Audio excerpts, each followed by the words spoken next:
evening, everyone. Tonight is Monday, November 7th, 2022, the night before the election. It's almost like the night before Halloween or Christmas. This is the Finance and Operations Committee. We're at the North High School Boardroom, and it is 6:02. Ms. Brown, could you call the roll, please? Paula Johnson. Present. Brega Lampier. Here. Jessica Brown, here. Also in attendance, we have Mr. Donovan and Dr. Andrade. Thank you very much. Good evening, gentlemen. And tonight, we have the CTE Purchases Automotive and TV Studio. Mr. Donovan, do you want to give us some information on this? Sure. The first purchase we will discuss is the purchase of an alignment lift rack for the automotive program at the high school. If you've ever performed a wheel alignment, which actually it's one of the few things on a car that I have done before, couldn't probably do one now, but 30, 40 years ago maybe. But the automotive program, the current rack they have now is obsolete. It's the end of its useful life. It's getting costly to repair. Obviously, for these CTE programs, it's very important that we have up-to-date equipment so that our students are learning on what they would use out in the real world. So the automotive teacher went out and received 3 quotes. They're listed here. Viking Equipment, Lappin's, and Hunter/Sullivan Tire. Now, if you look at the 3 amounts, you'll notice that the Viking is at 32, Lappin's is 31,677, and Hunter/Sullivan Tire is 33,862. So the teacher suggests not taking Viking because A, it's a firm from Connecticut and they've never done any work with them. So his choice was between the other 2, Lappin's and Sullivan Tire. The difference in those is $2,185 in the quotes, so typically I would suggest you'd look at Lappin's. One thing about that, 1,000 of that difference is the estimated freight. So the Sullivan Tire estimated 1,000 more on their estimate for freight than Lappin's. So I'd sort of eliminate that from the equation, and basically it's a difference of $1,185. When speaking whenever I get a proposal or quotes from a teacher or a director, I ask, why wouldn't you take the lowest? So I did ask that question, and you can see his response that, well, they've historically done work with Sullivan Tire, but they're okay with Lappin's too. So based on that, you can either go with Sullivan Tire or with Lappin's. Now, is this piece of equipment going to be put at the high school here, right? Yes, exactly. Okay. And the Perkins funding will be paying for this. Okay, Perkins funding, okay. Is the alignment lift rack, is this right now working or it's not working? Is it seeing its last days? It's on its last legs. It's, okay. You know, they can use it, but it's old technology, so to speak. So they want to upgrade it to what's being used in today's repair shops. So if, let's say, in the process of getting all this and this piece of equipment broke down, what would you do in the interim? Who would fix the vehicles for the alignment? Would we send it over to DPW or? No, you'd call in the vendor to fix it if something happened to it. Okay. This isn't that complicated. Now, like I said, I haven't seen one of these in a long time, so there's probably some computer pieces to it now. But that's the advantage of choosing either Lappin's or Sullivan Tire, because they're local, so they could come and fix the rack. And we've done business with Sullivan before with this rack? Yes. Have we ever done business with Lappin's? They've used them previously, not as much, but they have used them. Does anybody have any questions, discussion? Yeah, could you explain about the freight? Why is the freight so much more expensive for the Sullivan than it is for the Lappins? Well, it's an estimated number. So the individual who put this quote together for each of the firms just put an estimate in. The freight is going to be what the freight is going to be. So did one underestimate it and one overestimate it? Don't really know until we get it shipped. Okay. Are they both being shipped from the same place? In the same area? It's the same company. Hunter is the manufacturer of the rack. All three companies said this is the Hunter rack. So the shipping, I'm sure, would come from Hunter, wherever they are located. Yeah, I noticed the steel charge is the steel surcharge is the same also, so.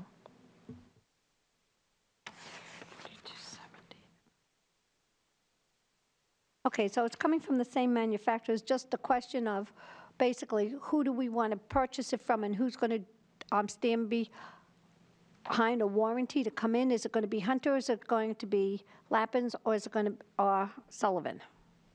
Well, I think the warranty itself will come from Hunter. Okay. But warranty isn't going to cover everything, right? There Right. may need to be a repair, an update or something.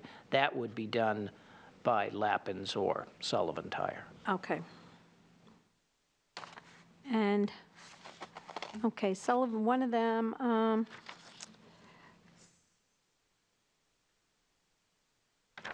where is Sullivan Tire located? I believe there's one. Norwell, Mass? Would it be the Well, corporate? I think that's their corporate headquarters. I believe there's a Sullivan Tire, Amherst Street. yeah. So where would Lappin be? Lappin's also sort of a local company. They used to have a lot of part stores. I think they've moved away from the retail part stores somewhat. But I don't know the closest Lappin's, to be honest with you. Because that's important, too, to make sure that you have a company that's local, that if you have the problem, that they're not going to be coming from, let's say, Connecticut to come up and fix it, and then there's going to be days where you have somebody local. Right. That's why I'm asking where would Lappin be? So, ladies, discussion here, since we've got two on the table here.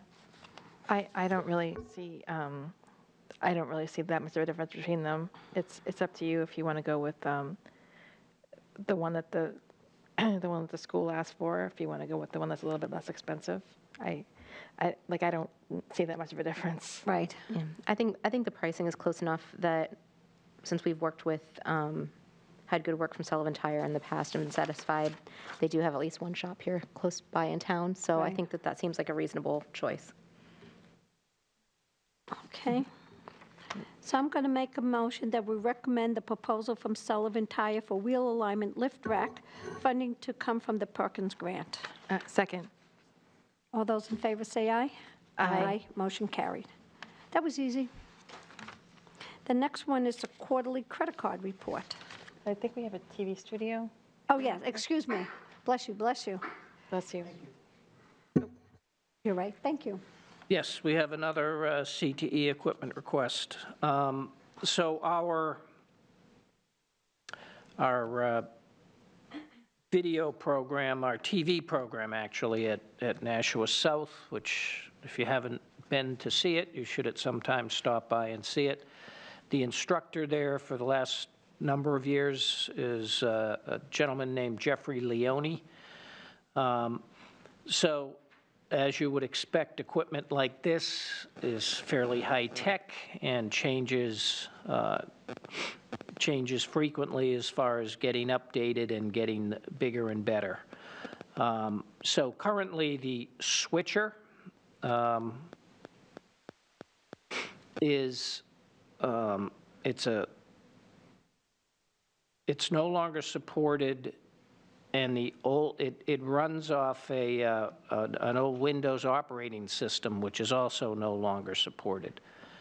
So therefore, if there's any technical issues when you're involved with software and servers, et cetera, that that aren't supported any longer, you run into a difficulty. So they met with their advisory council, as each of the CTE programs has an advisory council, and they agreed that it made sense to upgrade the switcher so that it parallels today's technology. So they obtained 3 quotes, one from Access AV, Broadcast Pix, and Multimedia. Now, you'll see 2 sets of numbers, because if you take a look at each one of they basically all quoted 3 items, and if those numbers next to it, or it's 19,741 and then 19,775.70 twice, those are they all quoted those exact 3 pieces, as you can see, just at about the same price. The reason Access AV is higher is because they included a few things like cables and setup and things like that. So when I reached out to Mr. Leone, I said, so one company did that, the other 2 didn't. Would they need to do it? So he reached back out to the other 2 vendors. They said, yes, there would be additional cost for cabling and setup and that sort of stuff. So based on that and the fact that Access AV was the original vendor that built the studio, so this is just a piece of equipment that needs to be replaced within the studio, he would like to consider to continue the partnership with Access AV because they're familiar with everything else, and have them purchase and have them install the new switcher. So he would like to purchase the video switcher from Access AV at a cost of $21,452. That also is Perkins funding.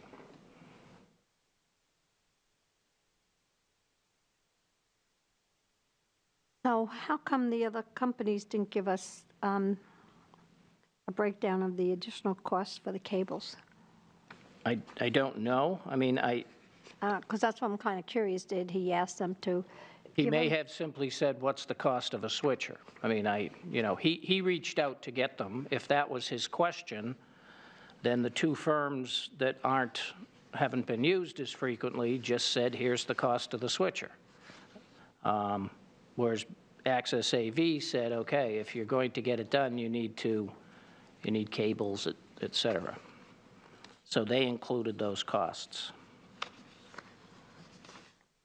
Okay, the difference of it is $1,677, I calculated.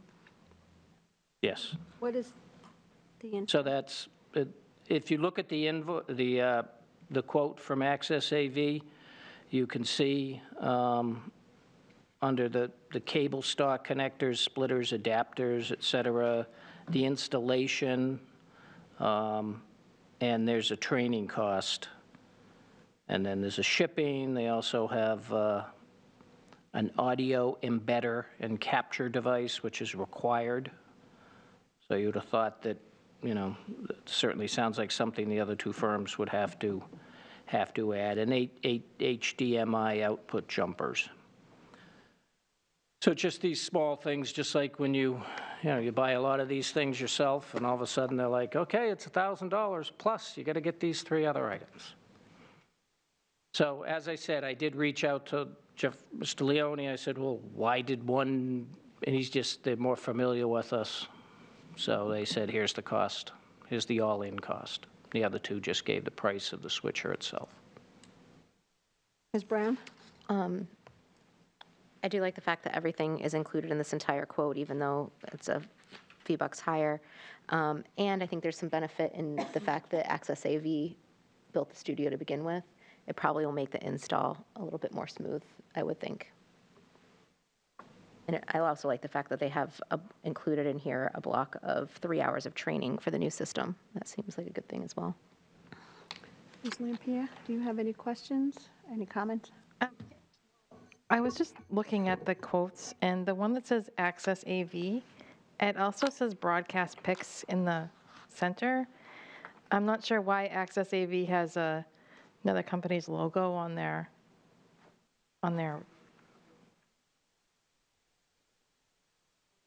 Oh, thank you. Thanks to our local AV guy here in the studio, he just had Broadcast Pixels who makes the switcher, so that's why the logo's on there. Okay, that makes sense. Thank you. All right, yeah, I don't see any reason to not go with what they want. Okay, okay, I'm going to move to approve the purchase of the video switcher from Access AV at the cost of $21,452, funding to come from the Perkins Grant. Any second? Second. All those in favor say aye. Aye. Aye. Motion carries.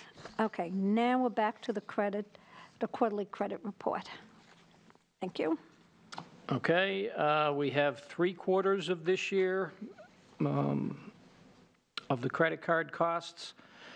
You can take a look where it says monthly totals and get a sense of the spending on the 2 credit cards.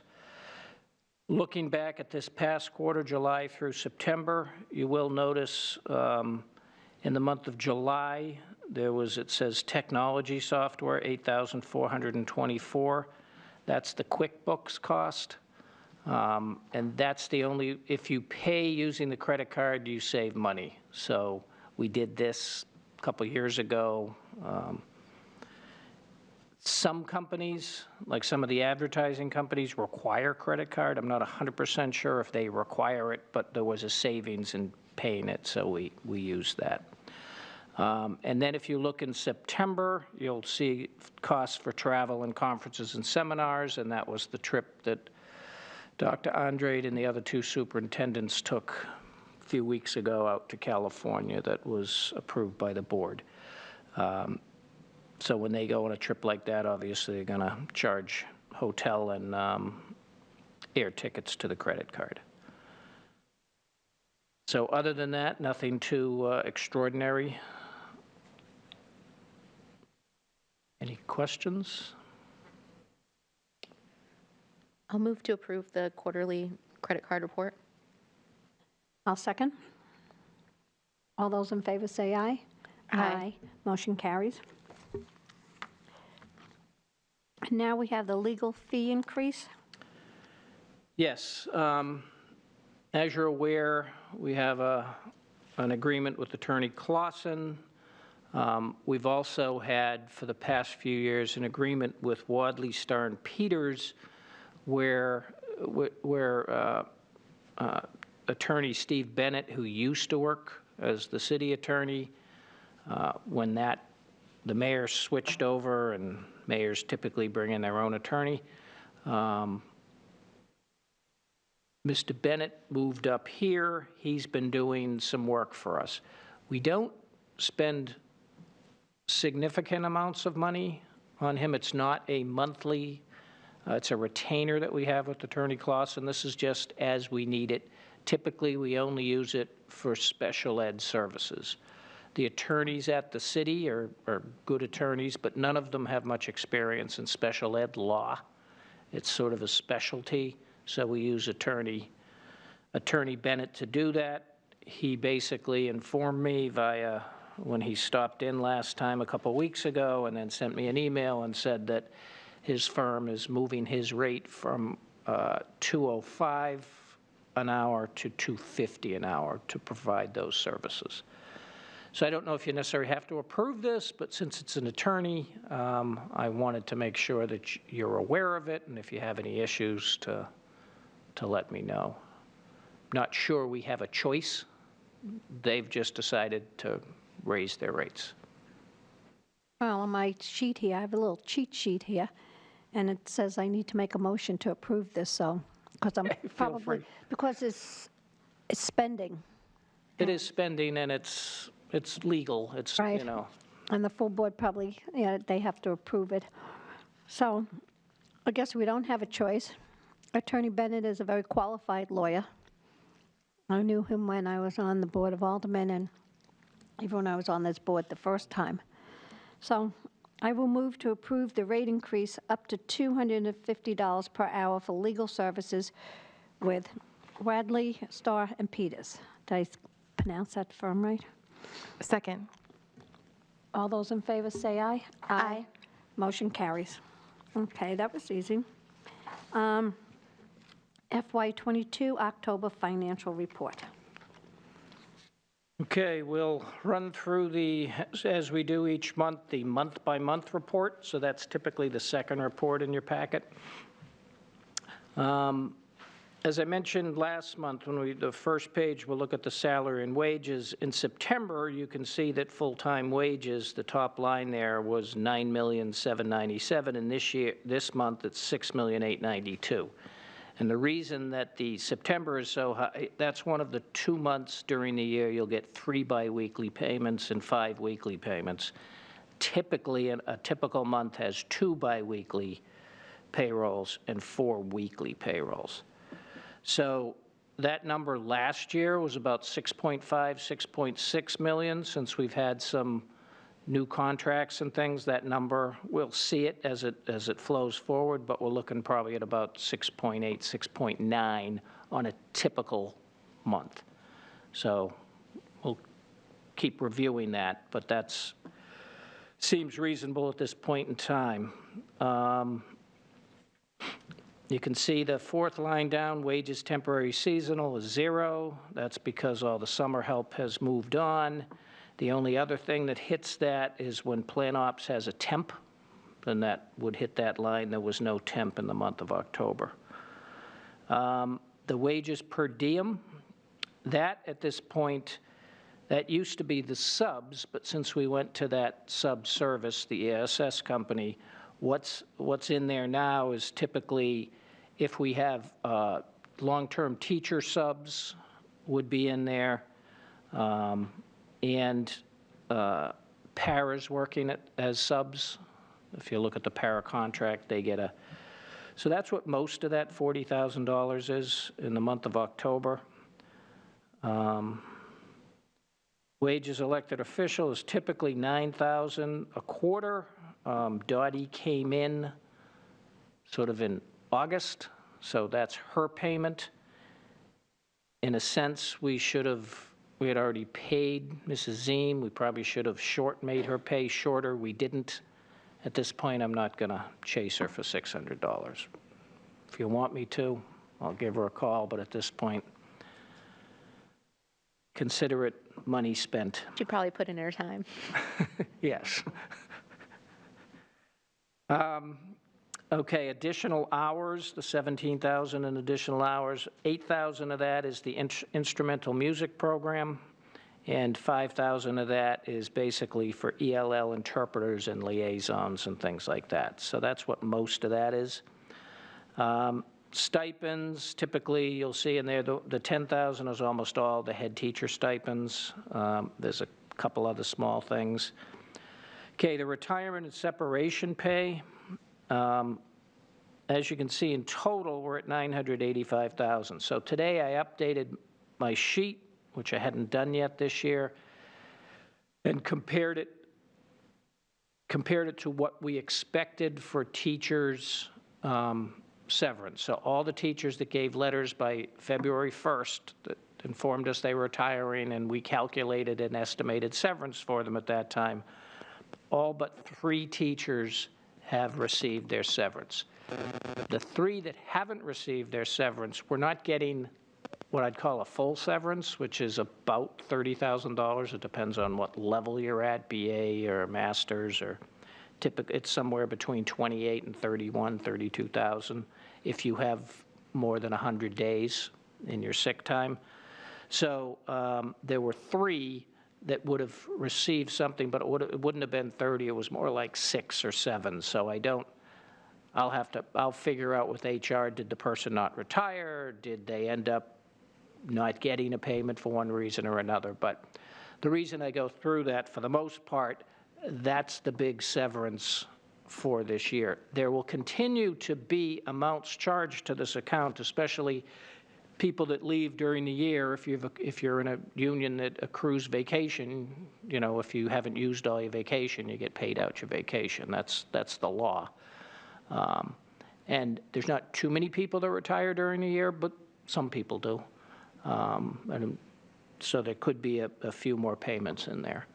But you will see dollars all across the year. mostly for payouts, secretaries, custodians, people like that might leave during the year. Well, there's only $15,000 left now, right? Yes. Will that run out pretty quickly if, That will definitely run out. yeah, Now, we do, when we do the budget on the labor, we don't prevent you from charging the account if you go over in the labor, because there's other labor accounts that will make up the difference, okay. All right. okay? It's where we do the budget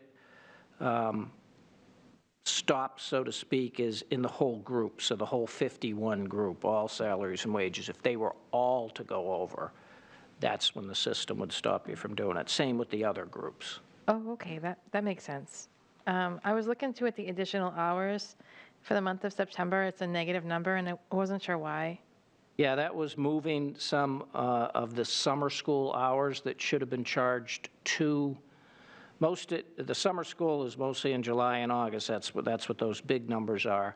There was hours charged to this budget that should have been charged to a grant. So we Oh, okay, that's good. took them out of here and put them to a grant. Nice catch. Yes.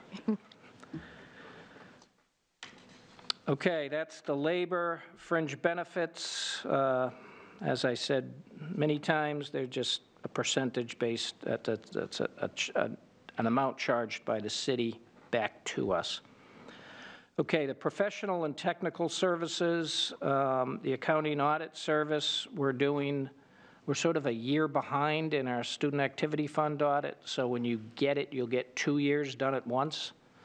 So that's a progress payment on that work. Legal services, the $4,000 is Mr. Clausen's, so.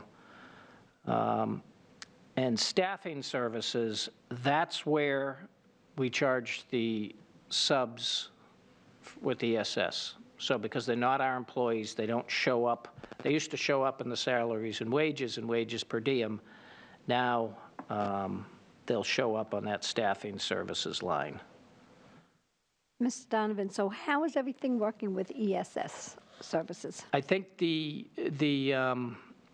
mechanisms that are getting better. We have a person that comes in a couple days a week into the office, works with people.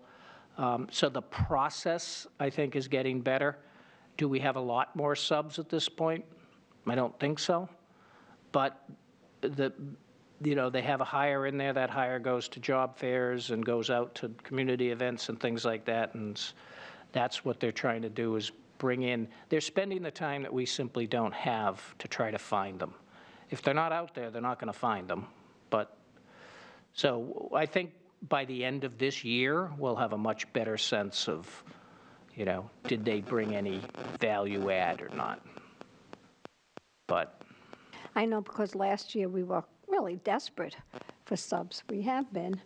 And so we had to make a decision, because if we don't have, quote, the manpower here to go out and do job fairs continuously, right. then we have to hire somebody who can go out there and can find subs for us. But I was just curious how we're doing with them at this point in time. Yeah, the HR director, Ms. Duffy, had a meeting with them about a month ago, and she'll continue to meet with them on a quarterly basis to sort of get an update.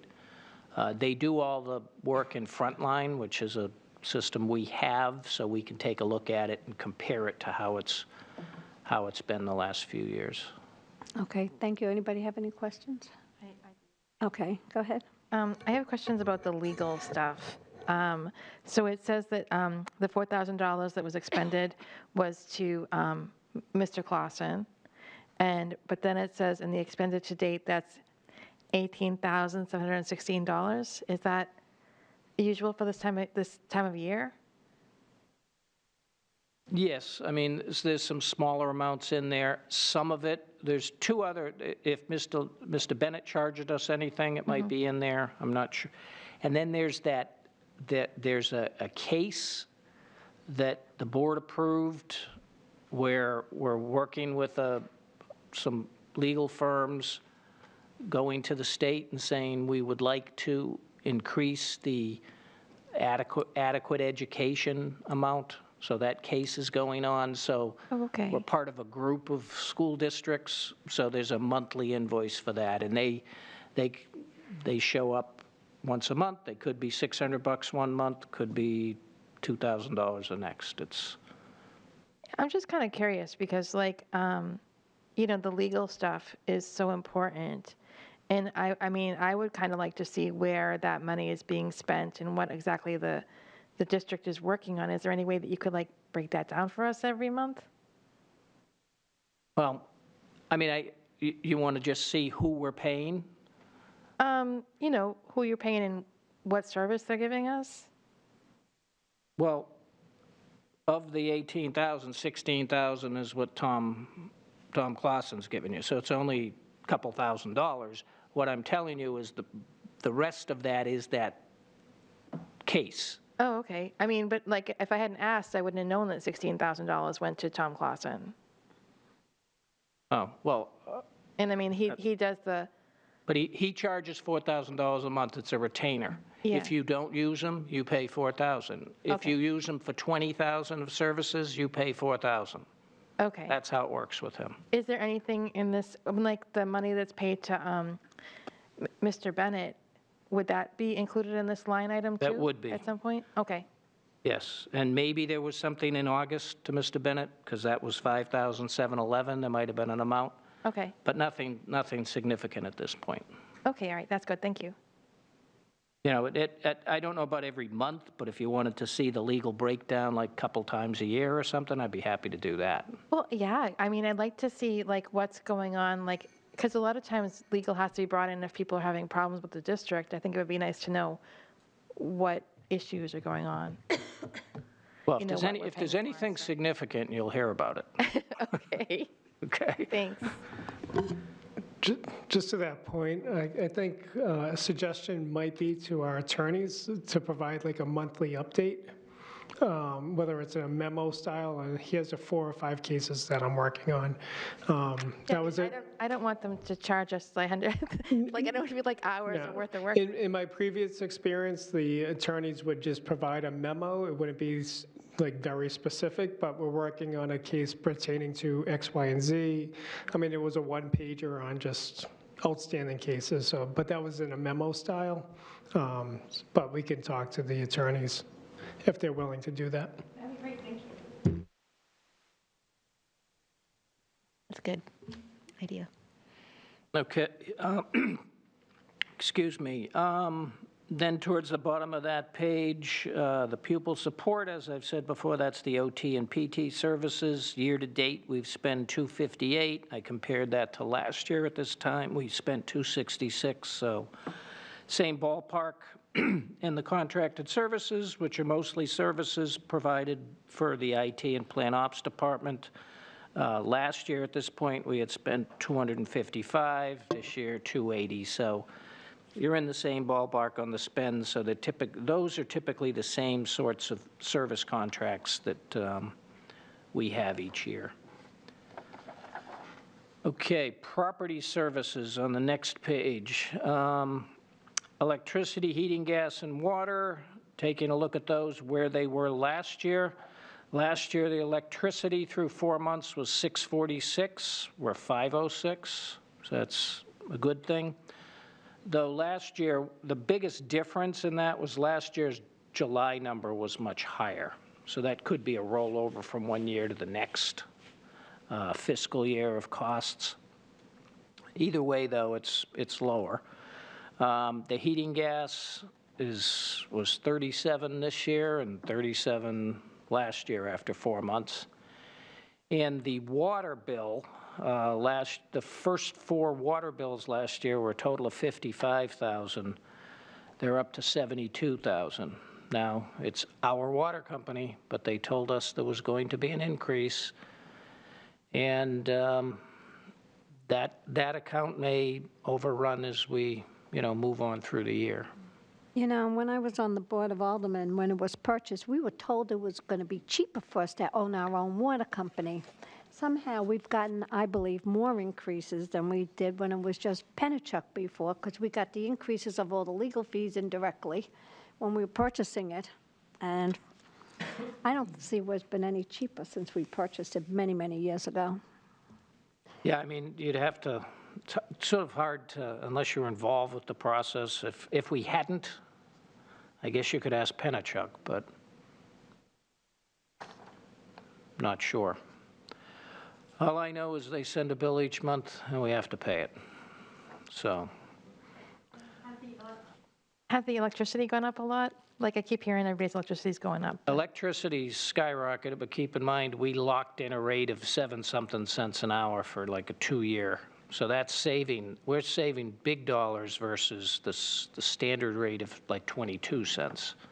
Wow. Oh, wow, that's So- a huge difference. Yeah, Yeah, yeah. we really did get ahead of the curve on that one. Now, the interesting thing with the electrical too, and at some point, if you recall, we borrowed some money to upgrade the north and south high schools with more energy efficient. And if we don't save what they promised we'd save, then they give us back the money. This is the first year that we'll have a full year of the savings equipment. The thing that's going to complicate it slightly, and I'm not the engineer, so I'm not sure how they're going to calculate it, but when COVID came in, we also changed the filters to MERV 13 and 14 filters. You're going to use more electricity because the fans are going to run more to push the air through a thicker filter. So there will be an increase in electricity because of that. So some of the savings we would have received with this equipment may be reduced by that. So we'll see how it all works out. Okay, the rest of those accounts are all various maintenance accounts, mostly which are under the auspices of Mr. Smith and Plan Ops, and they're all, I never really have to worry about those. They're fine. I'll just look for anything odd. So far, so good. Other services, telephone is sort of in line with what it was last year. And so I just took a look at, there's a lot of smaller, these are a lot of smaller total budgeted items. So there's nothing too alarming. When you get down to the bottom of the page, you'll see regular transportation services. That's very little money. The first student invoices came in the very end of October, which are the September and the October invoices. So you'll see that number for regular transportation services will be significantly higher in November. Question, has First Student said anything about the diesel shortage? No, they haven't, not to me directly, and I think Mr. Rossio would certainly tell me something if they had mentioned it to him. I mean, we can ask them. I know it's something has been talked about at the national level, but we haven't heard it with the bus company Because yet. they've been saying we're down to maybe 20 days' worth of diesel in this country, and we're not going to get food to the grocery stores. So I'm just kind of concerned with this. If this was really true, and we're losing diesel, how would we get our students to and from school? So I think that's an important issue that we might want to ask about. I know it's on the news, I know it's on every type of news. I don't know on. Well, what I heard was the refineries were changing to produce more diesel because it's getting low. I didn't hear 20 days. I think if that would be. That's what I've been hearing. And I know First Student was also talking about going green energy with the buses. We get it in our packet, little emails about that. So I'd like to maybe next meeting kind of get an update on the bus situation. I mean, I guess we need to be proactive right now because, I mean, if in fact we start getting low on diesel, we need to know how we're going to get our students to and from school with transportation. And also about their Green New Deal, the green energy with electricity. See, I don't understand this. If you get rid of fossil fuel, how are we going to, the electricity, the cars, it all runs on the same thing. We get rid of all this, and then we don't have any transportation. So I'm kind of curious about that. I just want to make sure that we're being proactive, not going to be reactive if something like this happens. All right, I'll get an update for the next meeting on sort of. And if anything comes in between, if you can let us, the committee know, Okay. that would be perfect. If Ms. we're going Brown? to if we're going to get a little update on the transportation, could we get a little update on how the new application, if there's like any feedback on that, how the bus app works? I'd love to hear about it.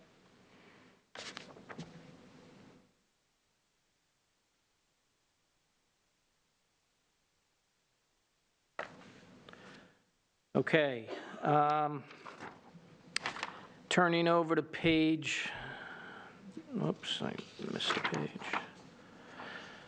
To page 3, same with the special ed transportation. You can see the numbers are lower than they're going to, so in November they should catch up. Tuition out of district, we had a review last week, and we're on track. We have a few new students that came in, a couple of residential, or at least one residential student, but we still should be able to stay under budget based on the existing students we have. Like I said, sometimes they come and go, but at this point, we're comfortable with what we have in the operating budget. Supplies and materials, there's not, supplies and materials, so we're not too concerned about any of those at this point. It's early in the year. A lot of those are either managed by Mr. Smith or managed by the schools themselves. And like I said, the system has hard cutoffs if they overspend on those accounts. Next group, you see the other expenses. And there's a new account there, relocation cost, and that is for our part of the agreement we have with our new superintendent. That was a payment made. So that was an account that was on the city books that we hadn't used in a long time, so that's why it shows up this month. It hadn't been there before. Flipping over to page 4, you can see the various equipment accounts. And sort of taking a look, okay, computer equipment, that depends on the budget, but, last year, the first 4 months, we spent $416,000, this year, $337,000, so it's within reason. And computer software, last year at this time, had spent $540,000, this year it's $605,000. There has been an increase, so, but all in all, it just gives you a sense. Those costs, a lot of those costs are incurred early in the year, and then they'll go be lower as the year goes on. Okay, debt service. Under that, you see capital lease and interest.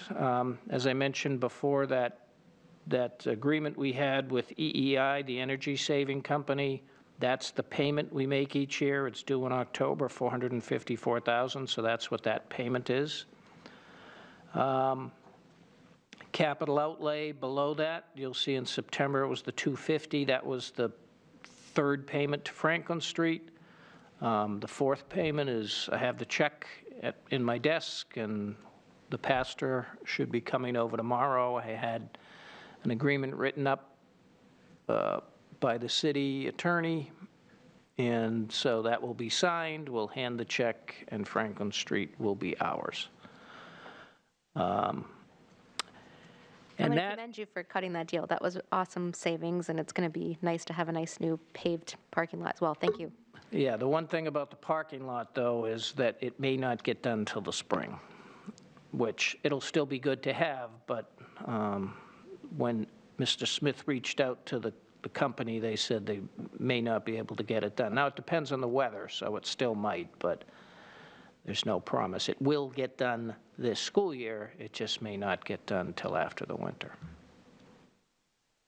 And we have a contract, so the cost will still be the same? They're not going to raise it on us? We had a bid, but I doubt that bid, if they can't get it done, then I don't think we'll be able to hold them to that amount at this point. Okay. Well, there could be somebody that comes in Yeah, less money. sure. You know, it If- depends. If they don't get it done this fall / in the next month or so, then, yeah, we'll bid it again in the spring. Going to depend on how bad the recession goes, people having money to spend. And if people don't have money to spend, then companies might be willing to negotiate a little bit more because they want the work. Possibly. That's what usually happens in a down economy. Okay. All right, and just at the last note on this, if you look down at the very bottom, you'll see percent used, the bottom right corner of the report, and it says 25.67% year-to-date. If you look at a fiscal year-to-date, we're 4/12 through, which is 33%. School year, we're 2/10 through, which is 20%. That number's in between, which is what you always want. And where we were last year at this point in time, we were 25% spent. So 25.67 shows you in general we're doing fine. So that is the financial report. Any questions? Okay, now we're on to the transfer report. Okay, transfer report, just a few, I think 4. Okay, first one is an entry in the original budget. The previous superintendent-to-be had a contribution in his contract. He never ended up coming here, so we just transferred that money to the relocation line to cover the current superintendent. So that's just sort of cleaning it up so we could make payments. And the next 3, I believe, are all CTE entries. So they're just moving amounts from one. The first one, they're just moving it from one CTE program to another. It's the same account. It's both educational supplies. They're just moving it from one program to another program. The next one, which is also CTE, is moving the first 1,191 is just moving as just one program to another, and then the other 2 are moving contracted services and software amounts to supplies. And the last one is same thing. It's another CTE, and it's just moving it from one program to another. And when I mean programs within CTE, automotive is a program, video production is a program, et cetera. So that's it for the transfers. I don't know if there's any. Oh, there is one over 5,000, so you should approve it, yes. Any questions on the transfers? I'll move to accept the transfer report for October 2022. Second? Second. Thank you. All those in favor say aye. Aye. Motion carries. I've got a question. Santa Life, what's happened with them? Have they come in? Have they installed? What's the update on them? The escrows were approved about 3 weeks ago, finally. They will be, we'll update you at the December meeting. We were trying to get them in here to sort of, we didn't get the formal sort of work order. I mean, $600,000. We had a general, here's what we're going to do, but we wanted it more specific. So they're working on that as we speak, and they'll be meeting with us in the next week or so, and then in December you'll get an update on what they're doing, where they're doing it. Okay, because that's what I was going to ask for, the list of schools, which schools they're going to be putting their air purifying system in, and the list, I'd like to get the next list of schools that can use their system, whichever system that they find that is appropriate for the schools, and what the next cost is going to be. Okay, so like I said, we'll be meeting with them, and if need be, I'll have them come in. Okay. But as far as the next, there has to be funding. You know, there is no funding for any more schools yet. We are talking with the Birch Hill and Maine Dunstable projects of potentially including that in the construction work. So if those schools, that's potentially how it could be done. Other than that, they have the list of schools, they're going to put it in, and then, if we're going to add it to some more schools, let's say the high schools, then, we'll have to provide more funding from somewhere. Because if you're going to be renovating, that's the perfect time to put it in, because you're not tearing anything out and putting back in. Because I'd like to find out, because I know Mr. Claffey was even concerned that we weren't getting more schools done with this, so it would be equal, throughout the district. And I know that there was a question with the HVAC system with the return air, I believe it was, the air coming in the system, if I remember correctly, that there were certain schools we couldn't put it into that system. Yeah, you can't, if you don't have vents, some systems have vent, some schools have the vent system, some don't have the vents. This works in a vent, so if you don't have a vent, you can't do it. Okay, and then we were talking about, we had the demonstration on the robot, and then we talked about the units in the classrooms, Right. so, But I think we decided the robots are off for now. right. I mean, the robots are good if you need it for like an emergency into the school, if there was like, let's say the stomach virus was going around, the Norwalk virus was going around, the flu, to kind of sanitize. But, I mean, even the portable ones that can get into the classroom, something's better than nothing right now. What everybody's, as I call it, disease season is coming upon us. Yes. So, and the goal is to keep our students in school versus them being home anymore. Yeah. So, anything else for tonight? Mr. Donovan? Dr. Andre? Nothing? Okay. I'll make a motion to adjourn. Second. All those in favor say aye. Aye. Aye. Aye. And so we're adjourned at 7:53. 6:50. 6:50. Sorry about that.